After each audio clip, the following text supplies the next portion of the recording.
Vamos a Lucas capítulo 10, versículos 25 al 27. Lucas 10, 25 al 27.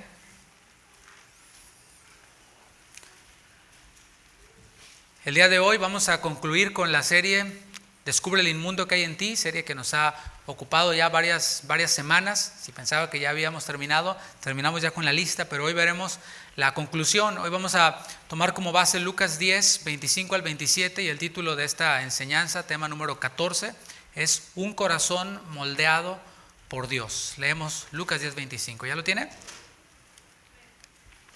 Espero un poquito más para que lleguen.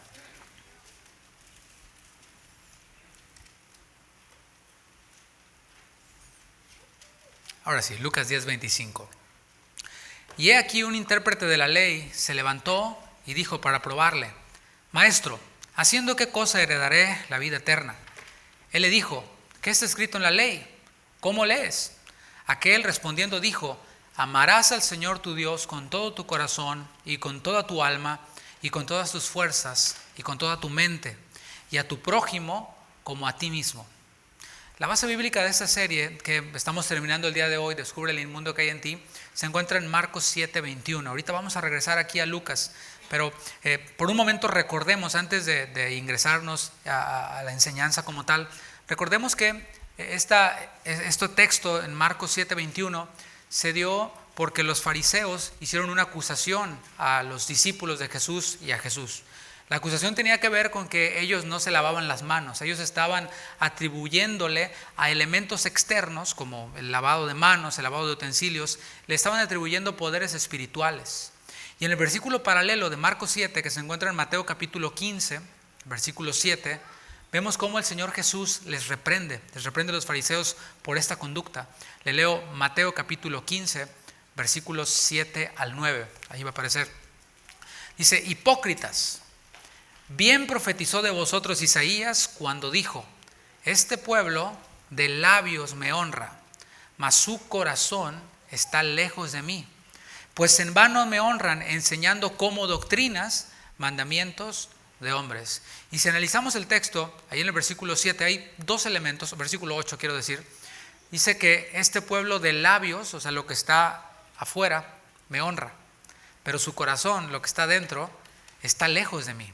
Entonces se puede alabar, se puede incluso hacer cosas bíblicas, mandatos de Dios en lo externo, teniendo un corazón lejano y apartado de Dios. Y a esto se le llama hipocresía. Es el Señor Jesús, en este versículo paralelo de Marcos 7 que hemos visto, les reprende de esta manera. Y quizás nos parezca fuerte la forma en la que Jesús se refiere a ellos. Les dice: hipócritas. O sea, esto no está bonito, ¿verdad? No es algo que nos guste escuchar. Pero aunque parezca fuerte, esta manera en la que Jesús les habló a los fariseos era la única forma en la que Él podría ayudarles. Ellos, los fariseos, tenían la responsabilidad de guiar al pueblo. En Romanos, el apóstol Pablo dice: tú eres maestro de indoctos, maestro de niños, de indoctos. La responsabilidad de ellos era de guiar, era de instruir al pueblo, instruir a los indoctos. Y ellos, como fariseos, tenían acceso a ciertas cosas que el resto del pueblo no tenía. Por ejemplo, a las escrituras. En tiempos de Jesús y en tiempos bíblicos no era como el día de hoy, que tenemos nosotros una Biblia, ¿verdad? Y tenemos una para que se nos olvide en la iglesia, hasta la dejas a lo mejor abajo del asiento, y tenemos otra Biblia de esta versión, en esta otra versión, y ya ni hablar de nuestros dispositivos electrónicos en donde tenemos todas las versiones habidas y por haber. En aquel tiempo solo algunas personas tenían los rollos, porque eran rollos. Tenían los rollos de la Torá y se encontraban pues, en la sinagoga, en ciertos lugares, y los fariseos tenían acceso a todo esto, a diferencia del resto del pueblo, y tenían también la responsabilidad de instruir las escrituras a los indoctos. Y por esto es que el Señor se va tras ellos, ¿verdad? Y les dice: hipócritas, ustedes nomás se están basando en lo externo y lo interno, su corazón está lejos de mí. Pero aunque tendemos a pintar a los fariseos como los malos de la película, debemos entender algo: todos llevamos un fariseo adentro. Así como hay un inmundo dentro de nosotros, también hay que descubrir el fariseo que está en nosotros. Es lo mismo. ¿Por qué? Porque mira, el fariseísmo y esta actitud farisaica lo único que hace es que revela la condición humana, hace más evidente la condición humana. Ellos nos muestran cómo es el hombre en realidad. ¿Cómo es el hombre en realidad? El hombre es un sepulcro blanqueado. Así les dijo Jesús a los fariseos, ¿no? ¿Cómo entendemos esto? Bueno, un sepulcro blanqueado nos habla de algo que está muy bonito por fuera, pero por dentro está podrido. Así es el hombre. Esa es la condición humana. Los mandamientos de los hombres, estas reglas externas que ponían los fariseos más allá de la palabra, y obviamente con un corazón apartado de él, imagínate que son como las reglas de un cementerio para sus sepulcros, para sus tumbas. La primera vez que yo llegué a Estados Unidos y vi un cementerio, vi ¿cómo se le llama también? Cementerio, panteón. Vi uno de estos, me quedé sorprendido, me quedé impresionado, porque bonitos, ¿no? Dices, uy, da ganas de morirse para estar ahí, ¿no? Todo verde, los pastos verdes, los sepulcros así bien bonitos, con unas flores rojas, ¿no? Preciosos. Si te vas, por ejemplo, al norte de México, por allá por Sinaloa, por Culiacán, por aquellos lados, hay unas tumbas que te quedas así impresionado, ¿no? Unas tumbas que parecen tan más grandes que mi casa, ¿no? Y que tienen mármol y tienen, bueno, muy bonitas, muy bonitas.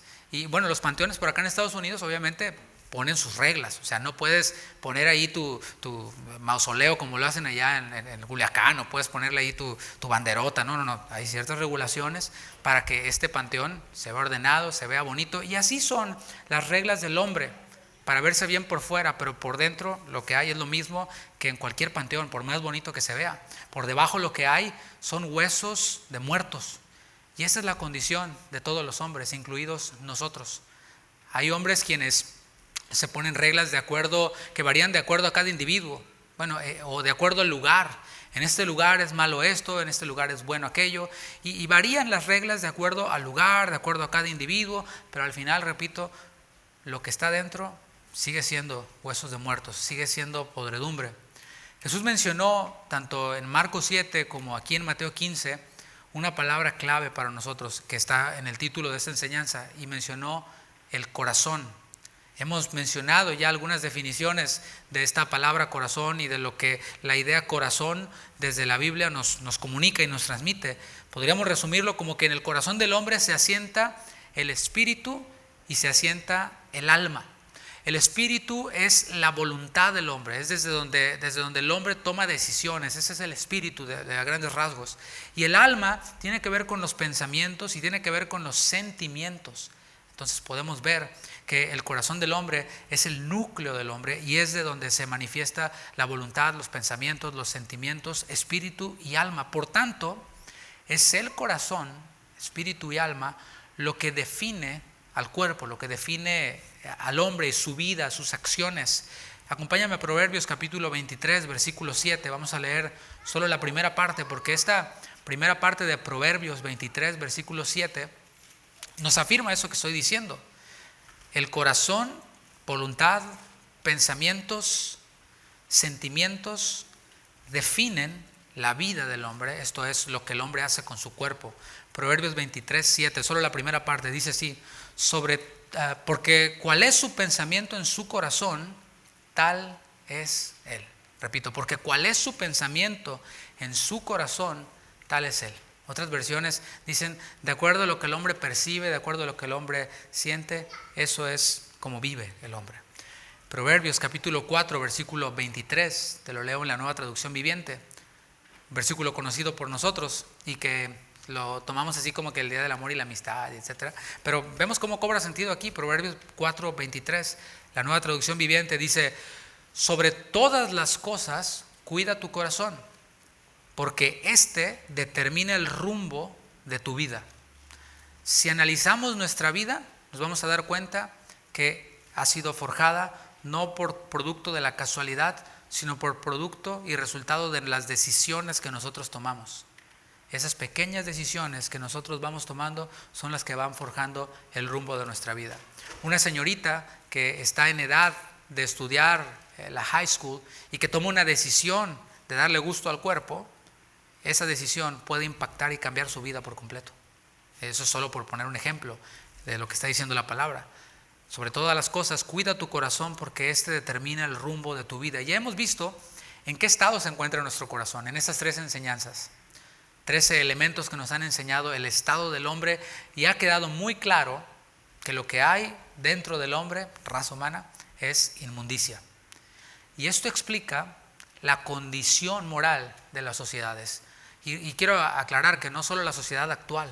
A menudo pensamos que nada más nosotros existimos y que el mundo comenzó con nosotros, pero ¿sabes algo? Las sociedades más antiguas pues ya manifestaban esta podredumbre del hombre. Por ejemplo, si te vas hasta bien atrás, vas a llegar a Sodoma y Gomorra. ¿Y qué pasó allá en Sodoma y Gomorra? Era una perversión y una perdición. Revisa cualquier otra de las culturas antiguas, la cultura griega, la cultura romana, revísalas y vas a ver cómo en todas había perversión. Y si vemos, por ejemplo, nuestras culturas prehispánicas, nosotros quienes venimos, o como yo, que pues, vengo de los aztecas o de los mayas, todos venimos así de esas, pues nada más revisa y ve cómo hacían aberraciones y ofrecían a los niños, a los dioses y adoraban al sol y hacían tantas y tantas cosas que para ellos eran normales. Y es que el pecado está en el hombre, la condición moral del hombre pues está así, está corrupta a causa del pecado. Y en esta enseñanza y conclusión de la serie vamos a tratar de responder una pregunta que tiene que ver con el versículo que leímos en Lucas 10:27.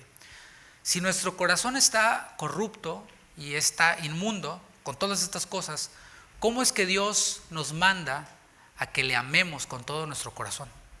¿Qué tal? O sea, Dios nos manda, es un mandamiento de Dios, no es un mandamiento de hombres. Dios mismo nos manda a que le amemos con todo nuestro corazón. Y la pregunta es, pero si está corrupto, entonces ¿cómo conciliamos esto? ¿Cómo resolvemos esto? Bueno, primero debo decir que no es un mandamiento que se obedece en automático. No es un mandamiento que dices, ok, amo a Dios, ya está. No, haz de cuenta que Dios nos lleva al final de la película, pero luego nos regresa a un proceso. Para obedecer a este mandamiento se requiere de un proceso. El primer paso para obedecer este mandamiento, en este proceso, del cual vamos a ver el día de hoy, y después vamos a continuar, es reconocer nuestra miseria, reconocer nuestra condición. Ese es el primer paso. Antes de amar a Dios hemos de reconocer nuestra miseria, nuestra condición, y esto es que nuestro corazón, así como está, no le sirve a Dios para nada. ¿Por qué? Porque Dios es santo. ¿Cuántos dicen amén? Y Dios, siendo santo, no puede cohabitar, no puede aceptar lo que es inmundo. O sea, simplemente no se mezcla el agua y el aceite. Entonces, nuestro corazón, así como está, a Dios no le sirve para nada y ni tampoco está capacitado para amarle porque está totalmente inmundo. Por tanto, nuestro corazón no es capaz de obedecer a este mandamiento del cual estamos hablando. Pensemos en lo que Jesús enseñó. Jesús, cuando estuvo en esta tierra, predicó uno de los sermones más largos registrados en el Nuevo Testamento, que está en Mateo capítulo 5, conocido como el Sermón de la Montaña o Sermón del Monte. Allí comenzó el Señor con algo que se conoce como las bienaventuranzas. Y la primera bienaventuranza del Sermón de la Montaña es esta: bienaventurados los pobres en espíritu, porque de ellos es el reino de Dios. Está el reino de Dios acá y está la pobreza en espíritu acá. Entonces, así fue como el Señor inició. Y esto es de lo que yo te estoy hablando, de reconocer nuestra pobreza, reconocer nuestra miseria, reconocer que estamos bien fritos, como dicen, ¿no? Y aquí, mis hermanos, cabe hacer una aclaración, una mención que tiene que ver con esto.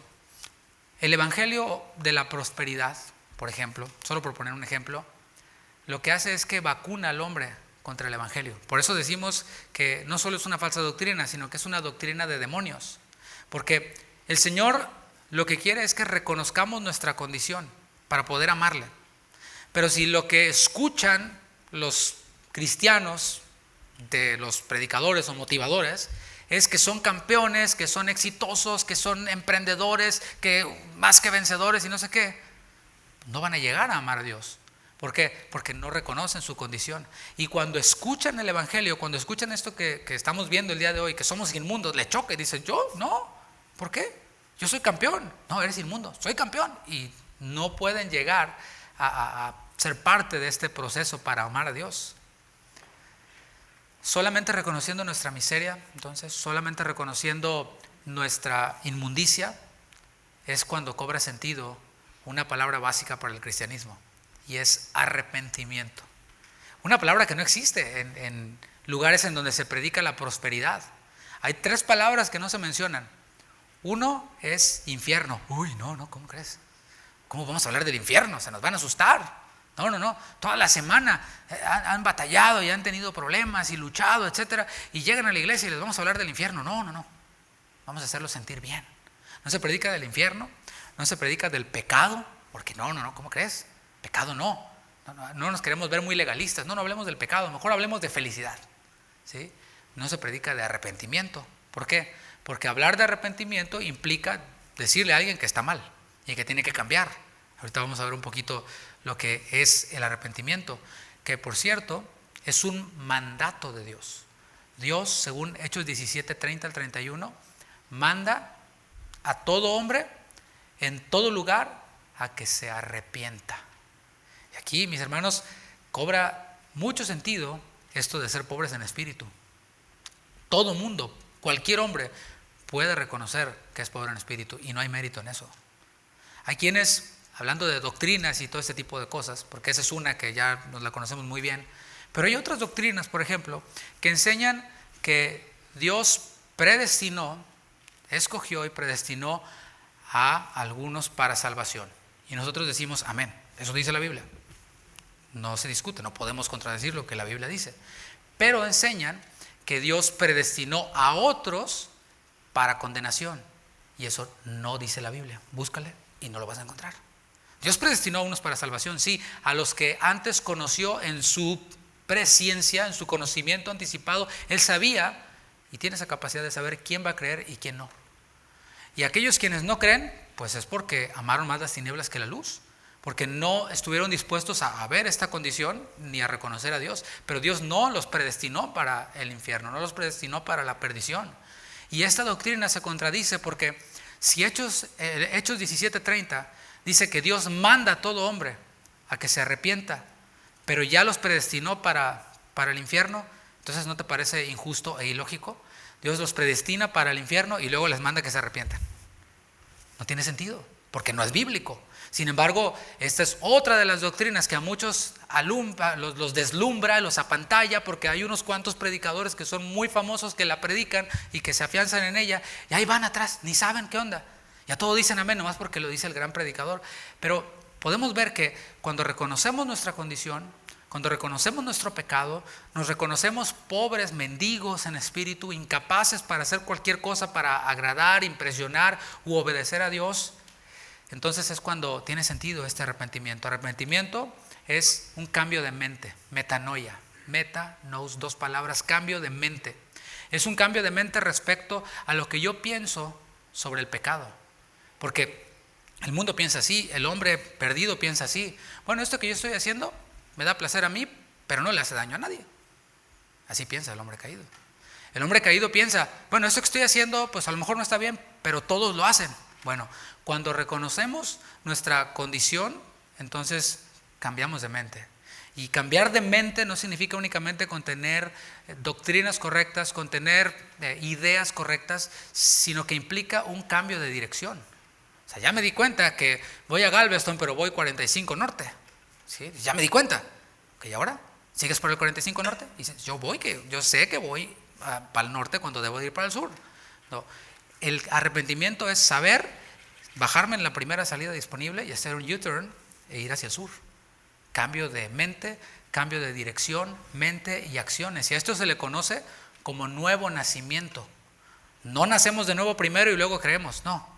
Simplemente reconocemos nuestra condición, nos arrepentimos y esto se le conoce como nuevo nacimiento. Dios nos da un corazón nuevo. Ezequiel capítulo 36, versículo 26. Ezequiel 36, 26 al 27. Aquí podemos ver esto y hay muchas cosas que decir al respecto. Ezequiel 36, 26. Dice el Señor, os daré corazón nuevo y pondré espíritu nuevo dentro de vosotros. ¿Cuántos dicen amén? Es el Señor el que lo pone. Es el Señor el que lo da. Nosotros no tenemos nada que hacer ahí. No tenemos la capacidad de cambiar nuestro propio corazón y decir, cuando cambie entonces sí me voy a acercar a Dios. No, pues nunca vas a cambiar. No tienes la capacidad de hacerlo. Puedes cambiar algunas cosas, puedes limpiar poquito la tumba, pero sigue habiendo muerte y podredumbre abajo. Es el Señor quien nos da un corazón nuevo, aquel quien se arrepiente. Y pondré espíritu nuevo dentro de vosotros y quitaré de vuestra carne el corazón de piedra y os daré un corazón de carne. En otras versiones dice un corazón tierno, un corazón receptivo, moldeable. y pondré dentro de vosotros mi espíritu. Ahí está. Eso es lo que hace la diferencia. Es el Espíritu Santo de Dios que viene a morar en todo aquel quien cree, en todo aquel quien se arrepiente. Y haré que andéis en mis estatutos. No vive la vida cristiana por nosotros Dios, ahorita lo vamos a ver, sino que teniendo su Espíritu en nosotros, tenemos ahora la capacidad. Es Él quien pone en nosotros el querer como el hacer. Y haré que andéis en mis estatutos y guardéis mis preceptos y los pongáis por obra. El hombre caído, quien no tiene un corazón nuevo, quien no tiene al Espíritu Santo morando en él, es incapaz de obedecer los estatutos y los preceptos de Dios. Hermanos, podemos ver claramente que el Antiguo Testamento está lleno de preceptos y de estatutos. ¿Y el Nuevo? Hay quienes dicen, no, ya no estamos bajo la ley, bajo la gracia. ¿Y qué? ¿Eso qué quiere decir? ¿Que vas a hacer lo que quieras porque ya eres libre? No. El Nuevo Testamento también está lleno de mandamientos y Jesús lo está citando aquí en Lucas 10. Este es el mandamiento. Y vemos muchos mandamientos más. El asunto es de que estos mandamientos que nosotros de este lado en Cristo obedecemos son por medio de su Espíritu.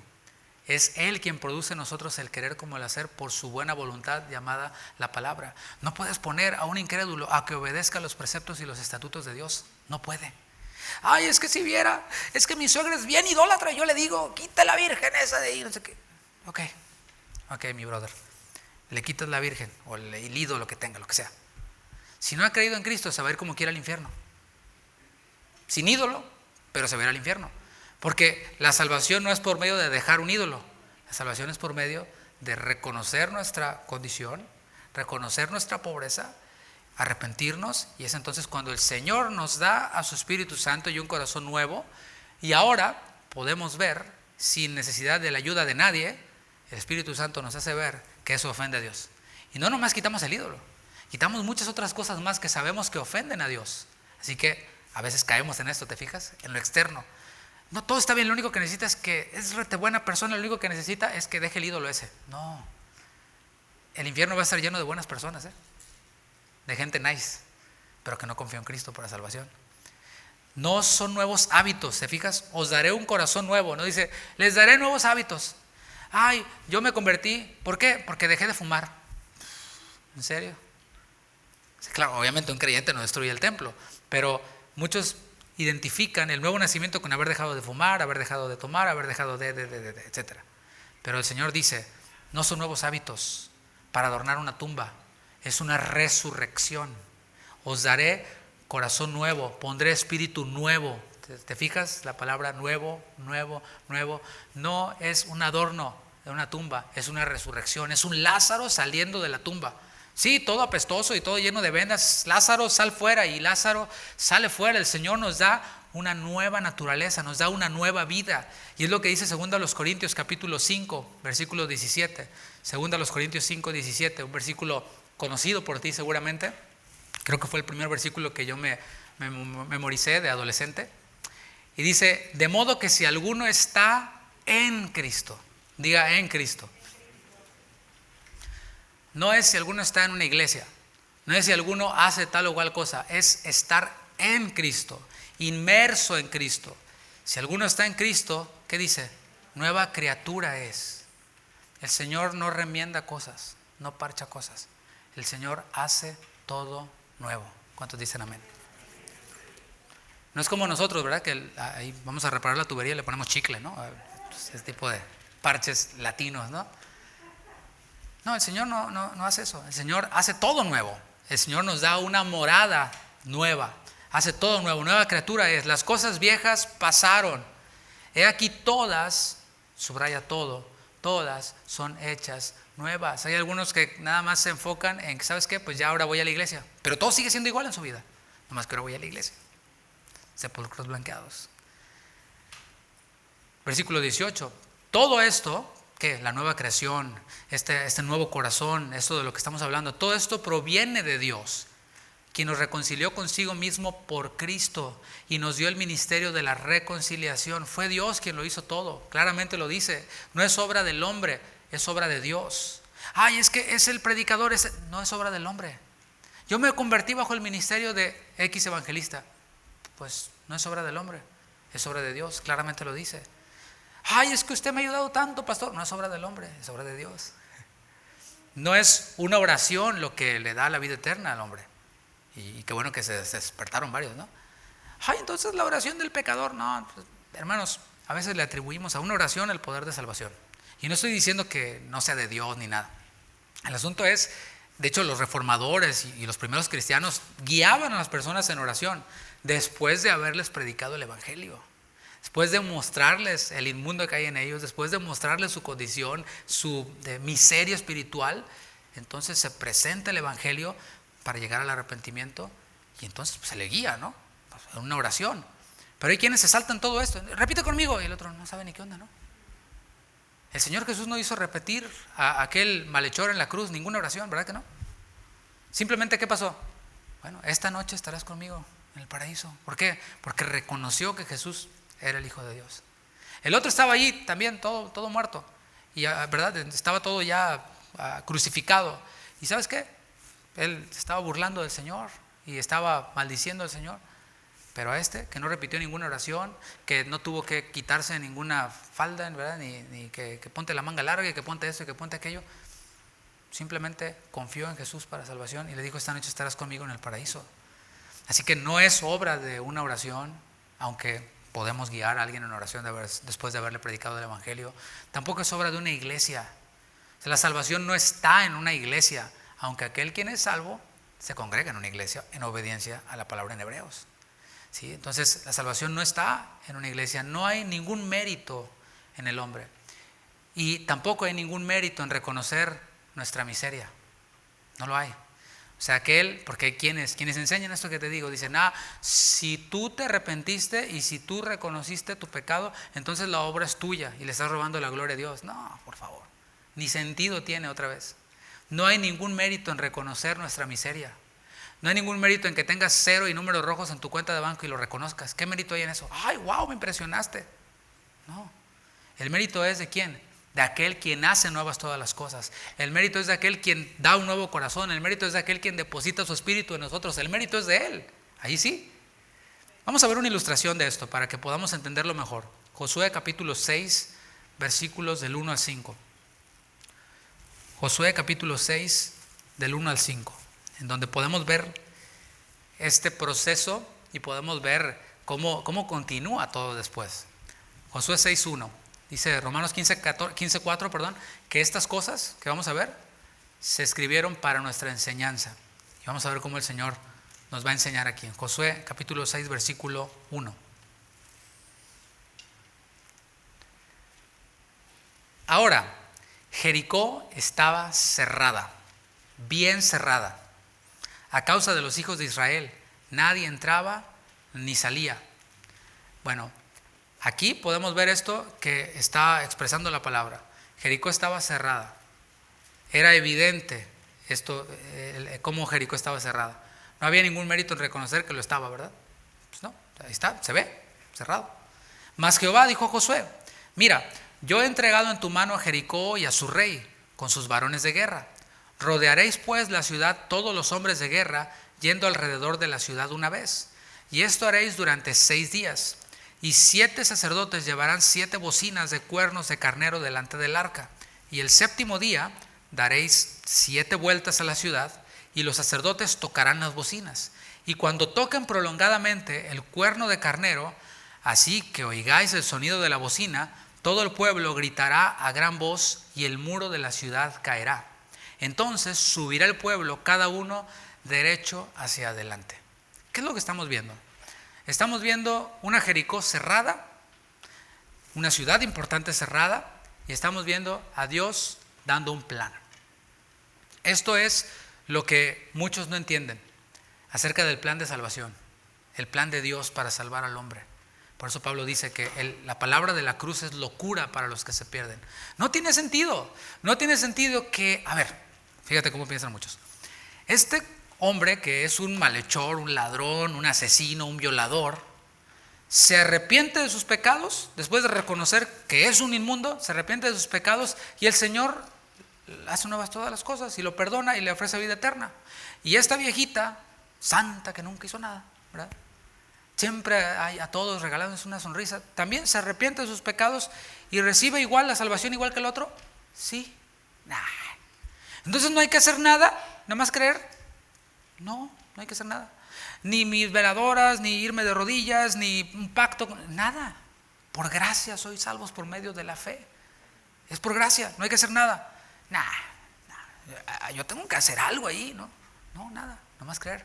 La palabra de la cruz es locura. El cristianismo no tiene nada que ver con algo atractivo para el mundo. No es atractivo para el mundo, es locura para el mundo. No tiene sentido. O sea, es Jesús vino y lo crucificaron para morir por nosotros. Ahí muchos lo ven así. ¿Pues sí? O sea, como que tendría más sentido que el Señor hubiera venido así, un caballo blanco en la primera venida, y hubiera destrozado a todos los enemigos y hubiera dado la victoria así, ¿no? Hubiera tenido más sentido. Pero al Señor le plació enviar primero al Mesías sufriente. Después va a mandar al Mesías triunfante. Eso que ni qué. El asunto es de que el plan de Dios a veces nos parece así y al mundo le parece así. Este plan de Dios, o sea, no vamos a caerles con todo.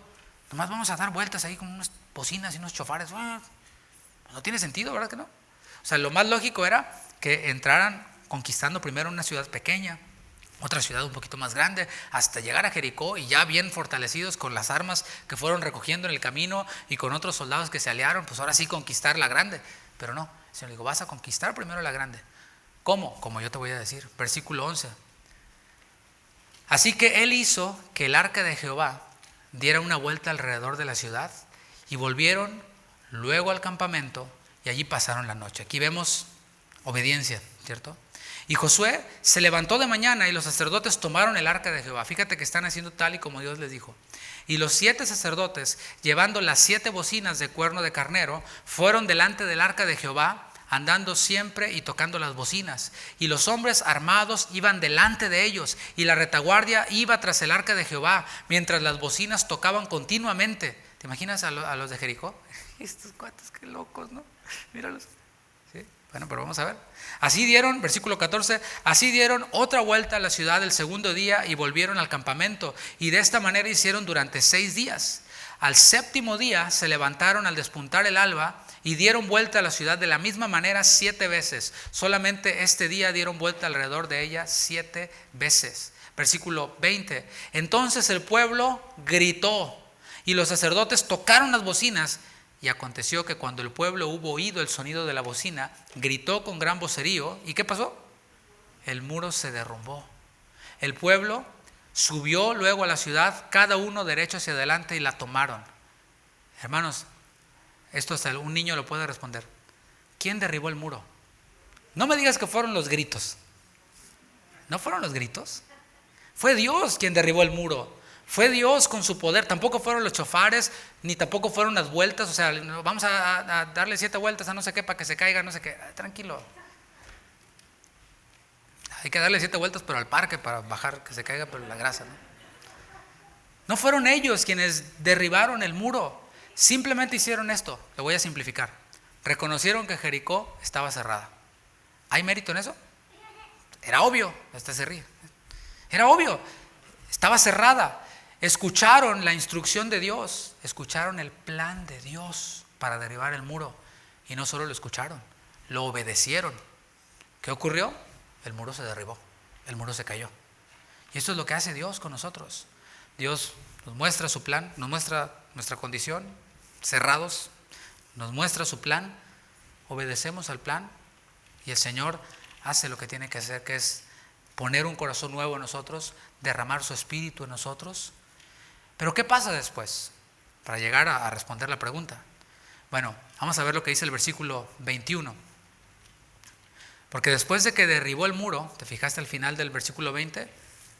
Ellos fueron quienes tuvieron que pelear cuerpo a cuerpo, dice el versículo 21.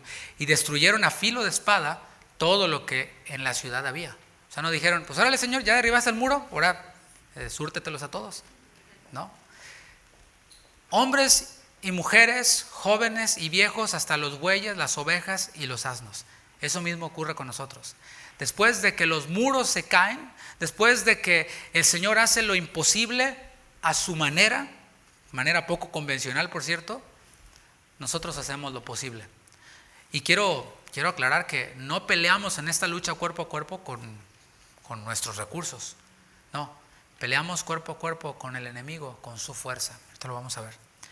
Debemos de reconocer eso, que aunque nosotros participamos activamente en esta lucha cuerpo a cuerpo, lo hacemos con el armamento de Dios y lo hacemos con el poder de Dios, con la fuerza de Dios. Se necesitan armas y se necesitan fuerzas. Bueno, esas armas son de Dios y esas fuerzas provienen de Dios. Dice Efesios capítulo 6, versículos 10 al 12, si vas conmigo, Efesios 6, 10.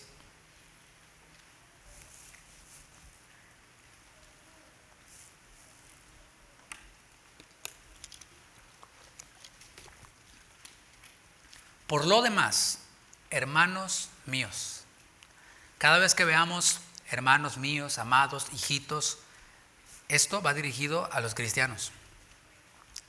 A veces tomamos la Biblia como si fuera, pues, no sé, la galletita de los chinos, ¿no? De la buena suerte. Y le dices a tu comadre, comadre, y dice, todo lo puedo en Cristo que me fortalece. Y la comadre más perdida que nada, ¿no? Y sí, no, ya me dijo la comadre que yo repita que todo lo puedo en Cristo que me fortalece y me va a ver todo bien. No, comadre, todas las cosas ayudan a bien. No a la comadre que no cree en Cristo, a los que aman a Dios. Y esto va dirigido a los hermanos de Pablo, hermanos nuestros.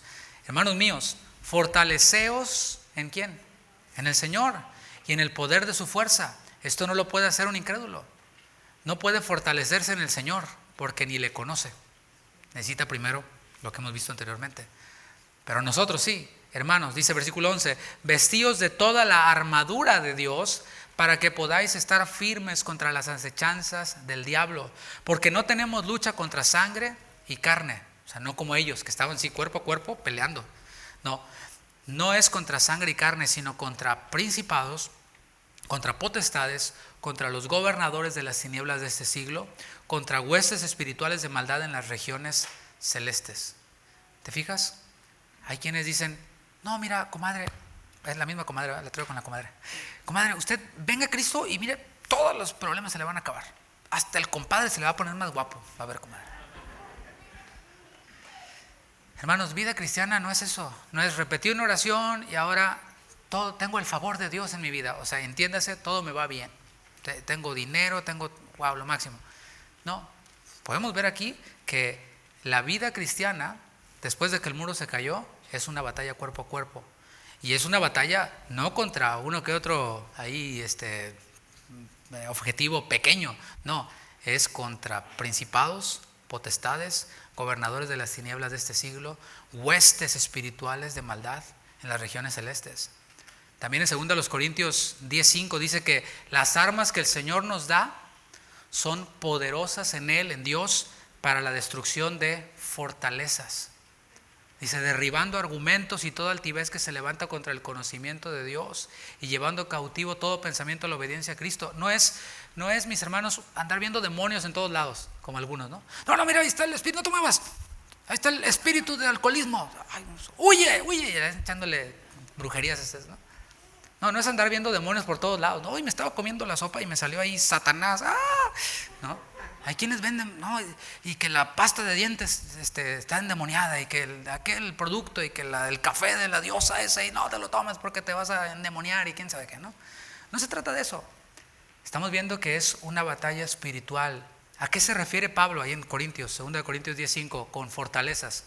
Después dice, derribando argumentos, son pensamientos, son filosofías del mundo que se anidan en nuestro corazón, que las traíamos arrastrando y que batallamos mucho para sacárnoslas. Pero la palabra hace su efecto en nosotros. 2 Timoteo capítulo 1, versículo 7. Estamos viendo que el Señor nos capacita para pelear esta batalla. Estamos viendo un poquito, y vamos a ver más adelante, cómo está este asunto, de qué se trata la batalla. 2 Timoteo 1, 7. Porque no nos ha dado Dios espíritu de cobardía, sino de poder, de amor y de dominio propio. Eso es lo que el Señor nos ha dado a aquellos quienes hemos creído en Él. Poder, amor y dominio propio.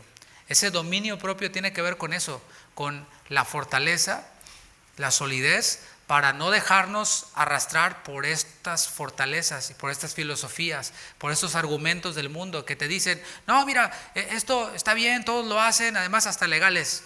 Oh, eso dice el mundo. Pero nosotros nos quedamos ahí firmes. A eso se le conoce como dominio propio. ¿Qué va a pasar después? Si yo me mantengo firme en la palabra, les voy a caer bien gordos a los que son del reino de Satanás. No me van a soportar. Y va a empezar la persecución de mi familia, empezando por la familia. Hey, ¿te fijas? Haciendo un repaso hasta ahora. En el corazón del hombre hay inmundicia. El nuevo corazón del creyente corre peligro de volverse a corromper y de endurecerse. Esto lo vimos en la enseñanza anterior. ¿Por qué? ¿Por qué decimos esto? Porque mira, aunque este corazón que recibimos nosotros es un corazón nuevo, tierno, receptivo, dado por Dios, ¿en dónde lo deposita Dios? En un cuerpo de muerte. Pablo dijo, miserable de mí, ¿quién me librará de este cuerpo de muerte? Porque queriendo hacer el bien, hay esta ley en mis miembros, en mi cuerpo, que no puedo hacer el bien que quiero, sino el mal que no quiero hacer, eso hago. Miserable de mí, decía Pablo.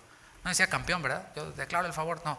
Soy miserable, porque tengo un corazón nuevo, pero está en este cuerpo de muerte, y este cuerpo de muerte está habitando en un sistema corrupto llamado mundo. Es en donde estamos. Y el llamado no es a salir del mundo. Y vamos a hacer ahora la cafetería cristiana, el restaurante cristiano, el gimnasio cristiano y la escuela cristiana y todo cristiano. No. Jesús dijo, orando al Padre, no te pido que los quites del mundo, sino que los guardes del maligno. Entonces, estamos con este cuerpo de muerte, corazón nuevo, cuerpo de muerte, en un sistema corrupto llamado mundo. Por esto es que se nos ha capacitado para poder batallar contra los tres enemigos del cristiano, que es Satanás, la carne y el mundo, o en el orden que quieras ponerlo, el mundo, la carne, el diablo. Esos son los tres enemigos del cristiano. Los tres enemigos del cristiano no son la miseria, como algunos reprenden, espíritu de pobreza, ¿no? El enemigo del cristiano no es, reprendo la ignorancia y vamos a echar fuera espíritu de alcoholismo, espíritu de ignorancia y todas estas cosas. Esos no son nuestros enemigos. Nuestros enemigos debemos de identificarlos bien para poder pelear una buena batalla. Son el mundo, la carne y el diablo. Voy a describir un poco más este campo de batalla en el que este cuerpo de muerte con corazón nuevo se encuentra. Y lo vemos en Juan capítulo 14, versículo 30. Juan 14, 30. Para que veamos quién es el príncipe de este mundo y de su sistema. Juan capítulo 14, versículo 30. No hablaré ya mucho con vosotros, dice Jesús, porque viene el príncipe de este mundo y él nada tiene en mí. Satanás es el príncipe de este mundo. Es lo que dice la palabra, es lo que dijo Jesús. ¿Sabes algo? Hay quienes se sorprenden ya aprobaron la ley de quién sabe qué. Ya legalizaron la que separó los virus no sé dónde. Ya legalizaron el aborto, ya legalizaron... ¿Qué esperabas? ¿Qué esperabas? ¿Que nos pusieran a cantar alabanzas a todos? No. ¿Por qué? Porque el mundo está bajo el maligno, bajo el príncipe de este mundo llamado Satanás. Es él quien los gobierna, no conocen a Dios, no saben hacer otra cosa más que legislar y gobernar de acuerdo al príncipe de este mundo. Y no va a mejorar el asunto. Y no estoy declarando negativo, no va a mejorar. ¿Por qué? Porque el hombre sigue siendo corrupto, igual que cuando Sodoma y Gomorra, más que ahora en el 2021, sigue estando corrupto, sigue estando bajo el sistema y bajo el gobierno de Satanás, el dominio de Satanás, y lo que va a ser mal y mal y mal y mal. Es una fábrica de hacer mal. Los súbditos de Satanás viven en tinieblas y sí, súbditos de Satanás me refiero a aquellos quienes no han creído en Cristo. Mi abuelita que no ha creído, sí, súbditos de Satanás. Todo aquel que no ha creído en Cristo es gobernado por Satanás y vive en tinieblas. ¿Qué significa vivir en tinieblas? Vivir en tinieblas significa estar carente de Dios. ¿Cómo se manifiesta esta carencia de Dios? Lo hemos visto. Pretender ser Dios para mí mismo. Satanás, ¿sabes algo? No es celoso como Dios. Dios sí es celoso y nos quiere únicamente para Él. Pero Satanás no. Satanás se conforma con que no adoremos a Dios. Y de ahí, si adoramos cualquier otra cosa, Él está más que bien servido. Y el Dios más adorado, no solo en la antigüedad, sino en este tiempo, es el Dios yo. Si el hombre se adora a sí mismo, está en tinieblas. Si pretende ser Dios para sí mismo, está en tinieblas. Y así Satanás se siente bien servido. Las vidas de aquellos quienes son gobernados por Satanás, quienes habitan este mundo, pues están como la tierra en el principio. En Génesis dice que la tierra estaba como desordenada y vacía. Estaba todo en tinieblas, desorden y vacío. Déjame describirte cómo es este orden según el mundo. Cómo funciona el ciudadano del reino de las tinieblas gobernado por Satanás. Funciona así. Número 1, el cuerpo. Número 2, el alma. Número 3, la mente. Número 4, el espíritu. Número 5, Dios. En ese orden, ese es el orden. El cuerpo. A esto es a lo que el mundo le llama la buena vida. Ahí te va. Número 1, el cuerpo. Si tenemos buena salud, podemos darnos placer y que siente el cuerpo lo que reciba.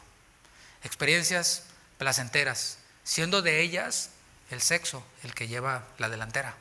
Basta con que veamos alrededor, ¿no? Como es un mundo hipersexualizado. Por todos lados hay esto.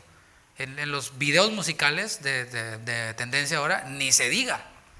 Pero igual las novelas, igual las series de Netflix, las películas, etcétera. Está por todos lados. Ve películas de hace 20 años y no se ven muy parecidas a como son el día de hoy. Hoy batallas para encontrar una película que puedas ver, no con toda la familia nada más, sino que un cristiano pueda ver. A esto el mundo le llama buena vida. Primero el cuerpo, darse experiencias placenteras con el sexo, y el otro Dios adorado es la comida. ¿Sí? La comida, esto que Dios creó para que el hombre subsista, para que el hombre se fortalezca, el mundo lo distorsiona y lo convierte en gula, y después termina destruyendo el cuerpo por medio de esta comida y de enfermedades. Y ya ni hablar de las drogas, ¿no? De este tipo de estupefacientes que le dan placer. Se siente bien, por cierto. Se siente bien drogarse, si no, no se drogaría todo el mundo. El asunto es de que es una vez nomás y después nunca vuelven a repetir esa experiencia de la primera vez. Y van en decadencia hasta que se destruyen y destruyen su vida y su familia. Bueno, a esto el mundo le llama buena vida, darle gusto al cuerpo. Luego, una alma apasionada. ¿Sí? Hasta se promueve, ¿no? Una alma apasionada que se enamora cada 3 años. Eso es lo que dura el enamoramiento, está comprobado. Las maripositas que siente el hombre en el estómago o la mujer en el estómago cuando se enamora pasan después de 3 años. Y después ya empiezan con que no, ya se acabó el amor, ya no es igual, y no sé qué, ya no siento lo mismo, no eres tú, soy yo, y todo este rollo, ¿no? Bueno, esa alma apasionada pues deja ese amor caducado para ir en pos de un nuevo amor. Y ahí están los don Juanes, ¿no? Los dones acá que ya llevan como 5 o 10 matrimonios, ¿no? ¿Por qué? Porque pues mientras que tengan un cuerpo disponible para recibir experiencias placenteras, continuarán en pos de esa alma apasionada que pues cada vez vive o quiere estarse enamorando de nuevos amores, sea del sexo opuesto o del mismo sexo. Igual, estoy hablando del sistema del mundo. Luego viene, número 3, una mente llena de argumentos, una mente llena de pensamientos que lo único que hacen son justificar lo que hace el cuerpo y lo que sienten las emociones. Espero estarme comunicando.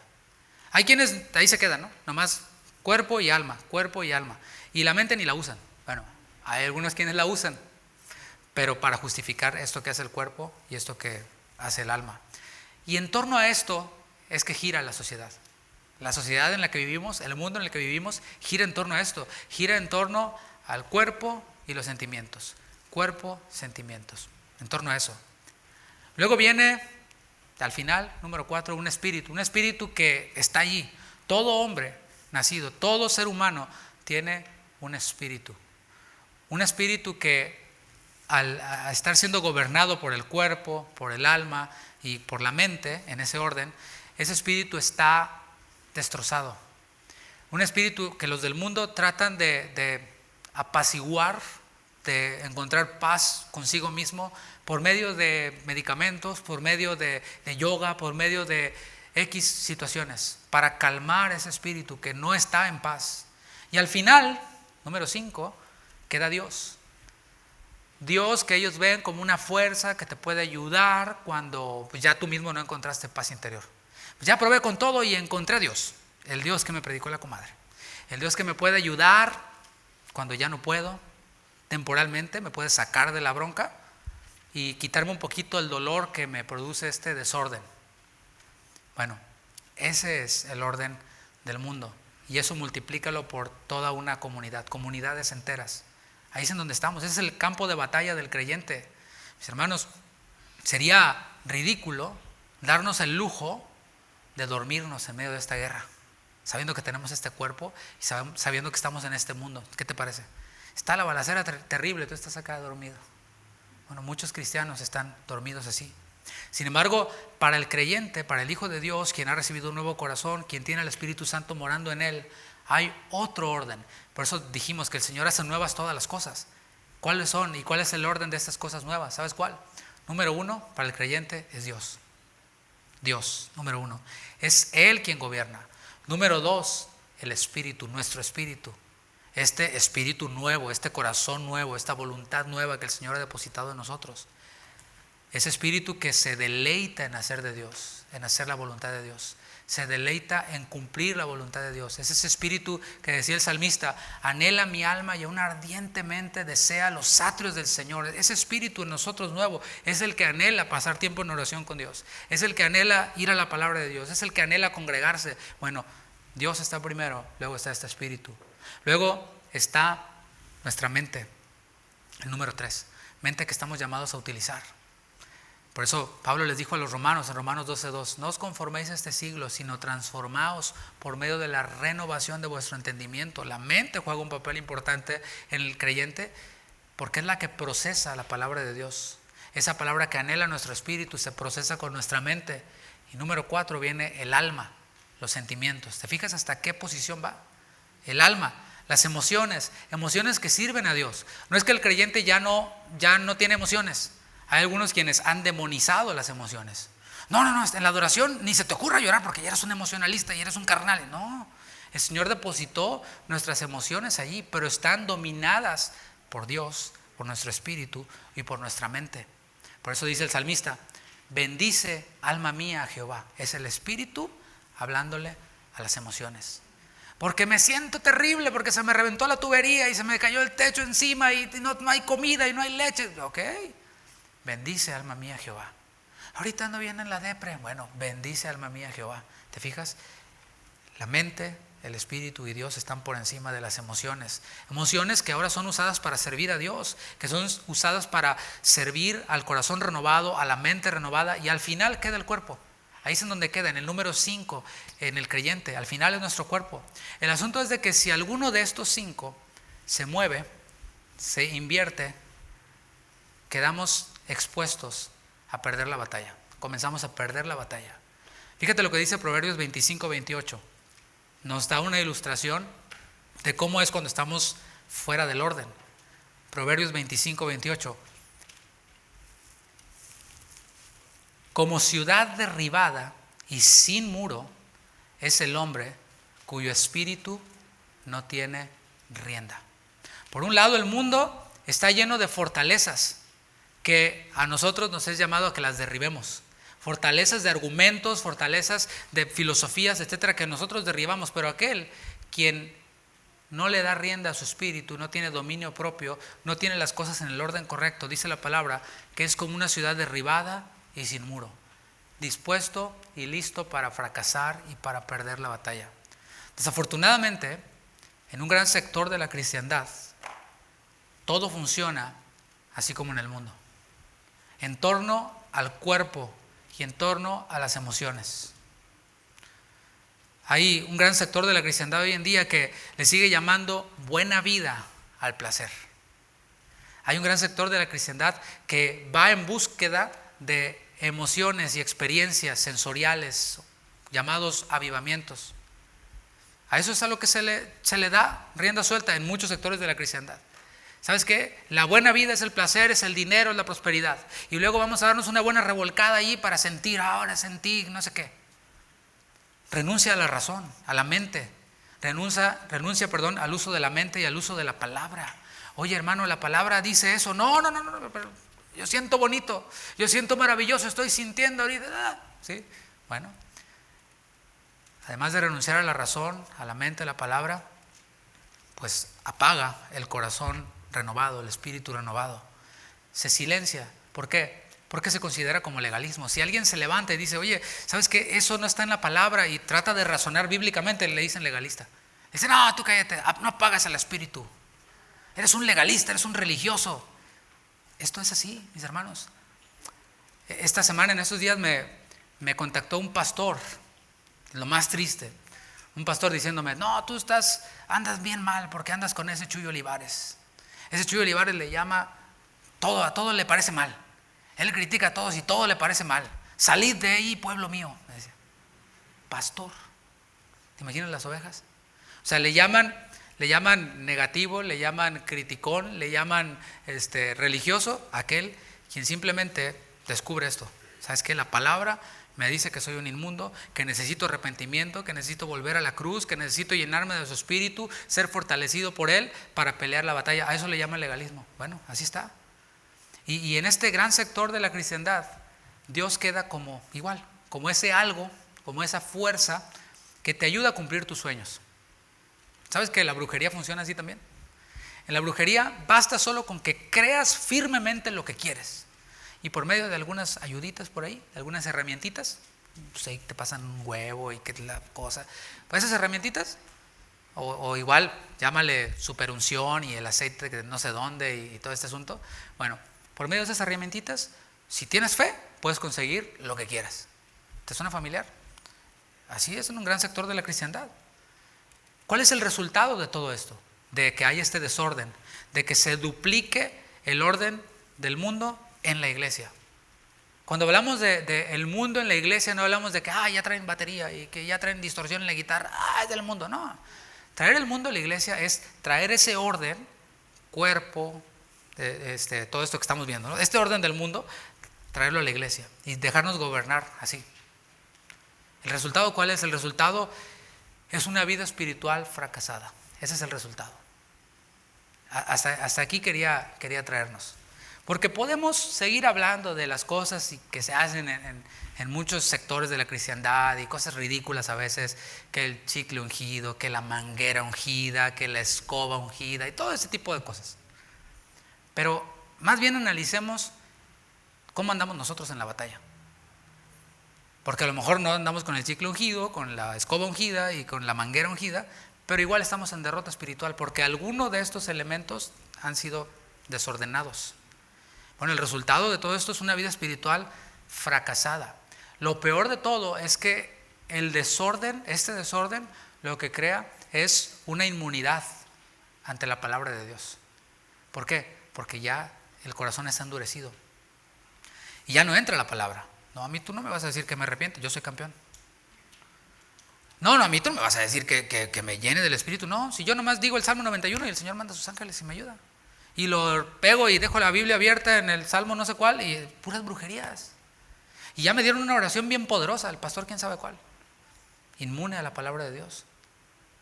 Comenzamos esta enseñanza haciéndonos una pregunta. La pregunta es, ¿cómo es que Dios nos manda a amarle con todo nuestro corazón si nuestro corazón está inmundo?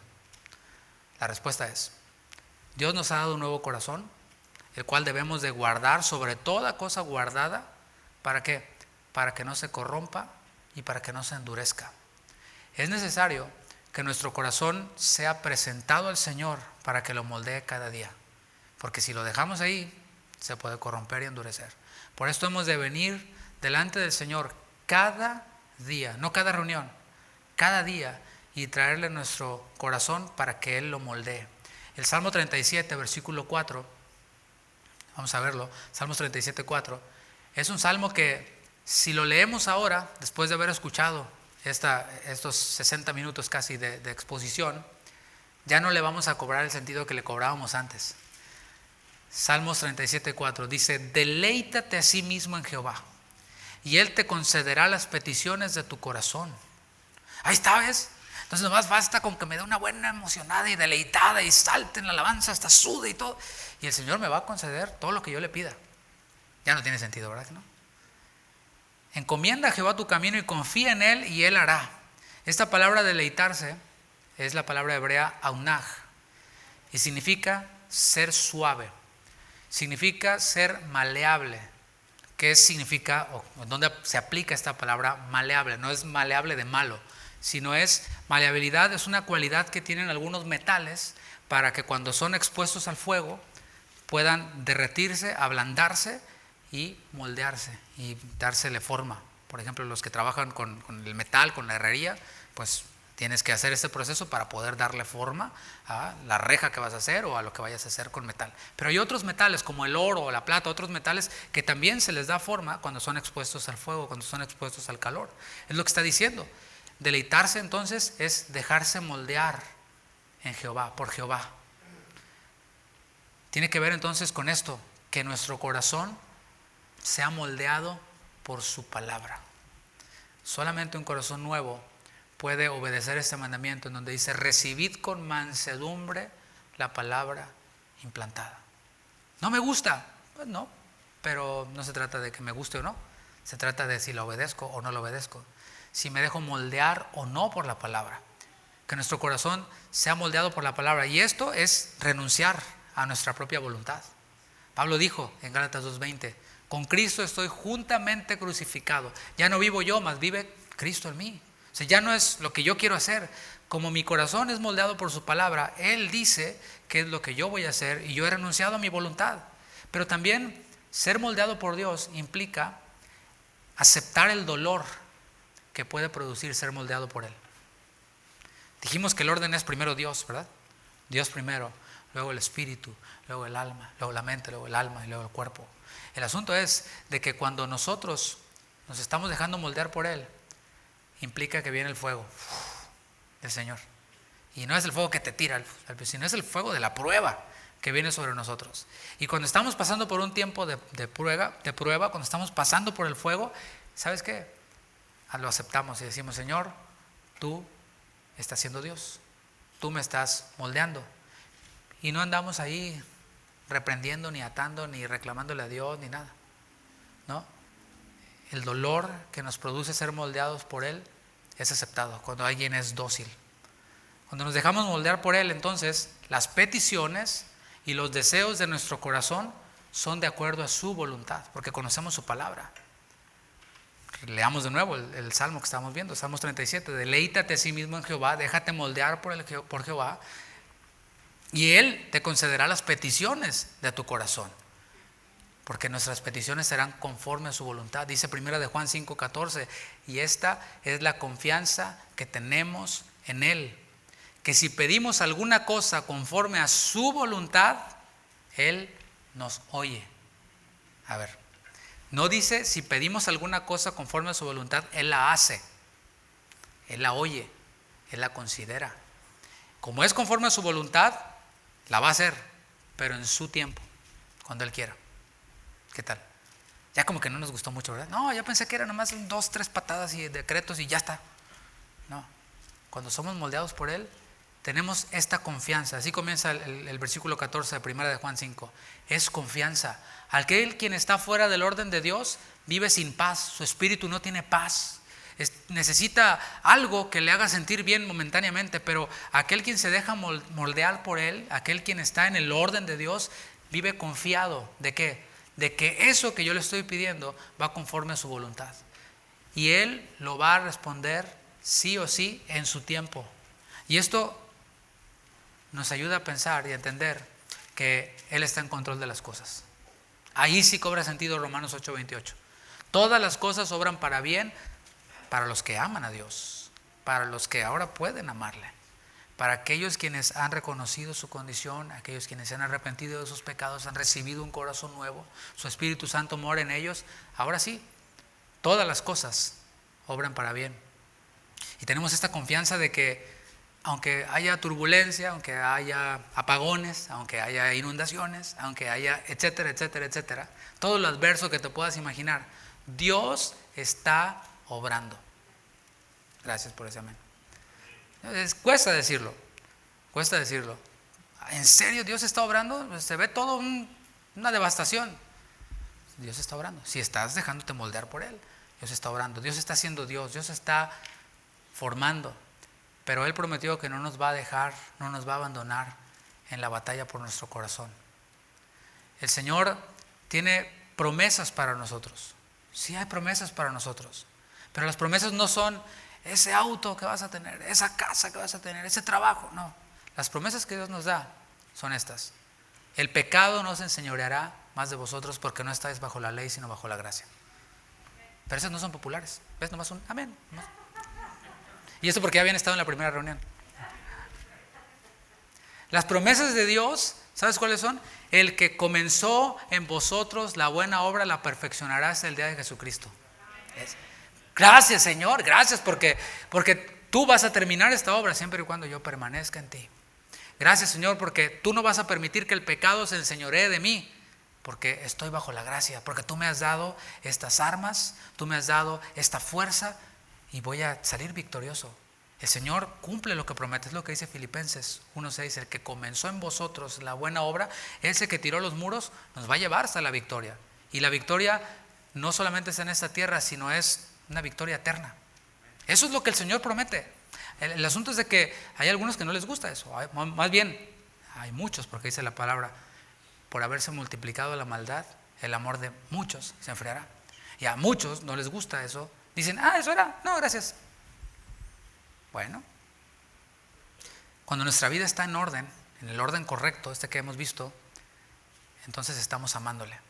Cuando Dios está en primer lugar, cuando nuestro espíritu está en primer lugar, cuando nuestra mente, cuando el alma y el cuerpo al final están en este orden, entonces le estamos amando con todo nuestro corazón, con toda nuestra alma, con toda nuestra mente y con todas nuestras fuerzas, porque el cuerpo también va involucrado en esto. Fíjate lo que dice 1 Tesalonicenses 5:23.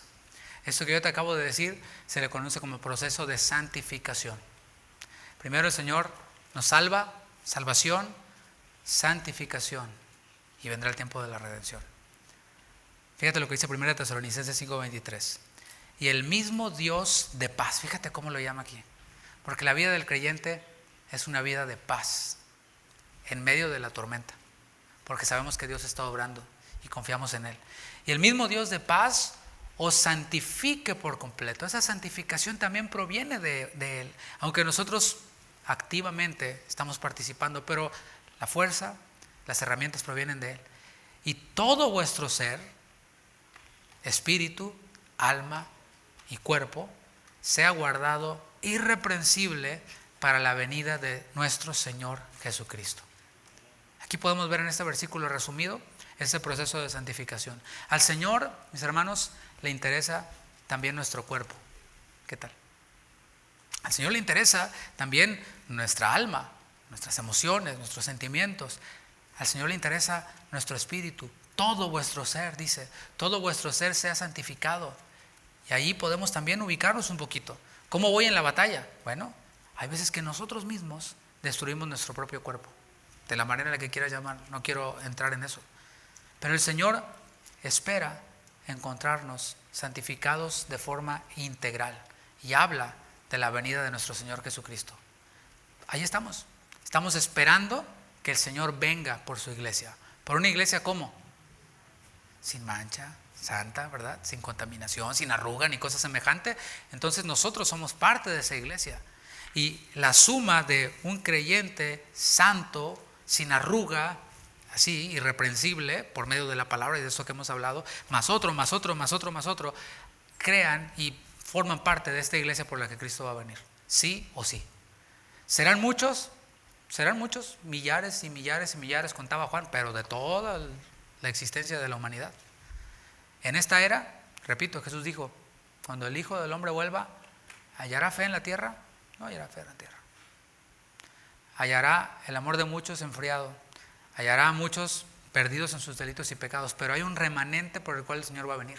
Y yo quiero ser de ese remanente. Y por eso estamos aquí, ¿verdad? Le invito a que se ponga de pie. Señor, gracias porque en tu palabra podemos encontrar el orden que tú tienes para nuestro propio bien. Tú, Señor, has perdonado nuestra maldad, has perdonado nuestros pecados, nos has dado una vida nueva y nos has dado una naturaleza nueva y un orden nuevo. No son nuevos hábitos, no son buenas costumbres, es una nueva naturaleza, es la vida de Cristo tu Hijo en nosotros. Señor, gracias porque cada vez que nos acercamos a tu palabra podemos encontrar esta certeza y esta confianza de que tú vas a cumplir lo que has prometido, de que tú vas a cumplir y vas a finalizar con lo que comenzaste en nosotros si permanecemos en ti y nuestras palabras permanecen en ti. Señor, también oramos por si en este lugar hay alguien quien no te conoce, si hay alguien quien no ha recibido una nueva naturaleza, que no ha recibido un nuevo corazón. Señor, que esta palabra que está siendo hablada pueda cumplir este propósito de exponerle a su condición y condición también nuestra, porque está el potencial. Y después de haber reconocido cuán cerrada está la Jericó de su vida, de su corazón, pueda, Señor, obedecer ese mandato: arrepentíos y creed en el Señor Jesucristo. Arrepentíos y convertíos, para que tú, Señor, deposites esta nueva naturaleza y ahora sí pueda obedecer este mandamiento de amarte con todo su corazón, con toda su alma, con toda su mente, con todas sus fuerzas. Y nosotros, Señor, quienes hemos creído, también queremos amarte así cada día. Que tu palabra cada vez más nos vaya recordando que solo el pobre en espíritu, solo los mansos, solo los contritos son aquellos quienes reciben consolación, son aquellos quienes pueden ver tus promesas